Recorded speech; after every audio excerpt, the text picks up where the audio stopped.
ఇంకా మళ్ళీ కొత్తగా చేసేది ఏముంది? వాళ్ళు అధికార పార్టీలో ఉండి చేస్తున్నారు కదా. ఇక్కడ చంద్రబాబు నాయుడు గారు ఇంతకుముందు ఒక కథ చెప్పినారు, మీకు అందరికి గుర్తుందో లేదో. ఏం రా కథ అంటే, ఒకడు ఒక గ్రామంలో ఒక కుక్కను చంపాలనుకున్నాడంట. కానీ ఆ కుక్కను చంపితే గానీ గ్రామస్తులందరూ వాడిని కొట్టి చంపుతారంట. కాబట్టి వాడు ఏం చేసినాడు, రోజు ఒక 10 మంది కూర్చునే కాడికి పోయి ఒరే అది పిచ్చి కుక్క రా అని చెప్తాడంట. మళ్ళీ ఇంకో గుంపు కాడికి పోతాడంట, ఒరే ఆ కుక్క నిన్ననే ఒక ముసలోని కలిసిదిరా అని చెప్తాడంట. మళ్ళీ ఇంకో గుంపు కాడికి పోతాడు, ఒరే ఆ కుక్క నిన్నని చిన్న పిల్లోని కలిసిదిరా అని చెప్పి 1 ఫైన్ డే ఆ కుక్కను చంపుతాడంట. చంపితే గ్రామస్తులందరూ అబ్బా పిచ్చి కుక్క చచ్చిపోయింది రా అన్నారట. అట్లా ఈరోజు రాష్ట్రంలో నువ్వు తప్పు చేయాల్సిన అవసరంలే.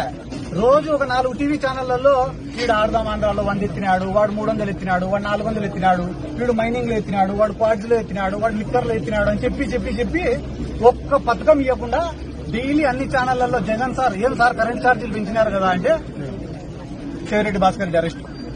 ఏం సార్ తల్లికి వందనం ఇలా మీరు వెంటనే రేపు ఎల్లుండో సిద్ధార్థ రెడ్డి అరెస్ట్. 3వ రోజు మా రాజన్న అరెస్టు. అంటే అరెస్టులను చూపించుకుంటా వీళ్ళు రాక్షసులు అని చెప్పుకుంటా ఈ రాష్ట్ర ప్రజలకు మొత్తం సున్నం పెట్టే ఆలోచనలో వీళ్ళు ఉండాలి. మీ పార్టీ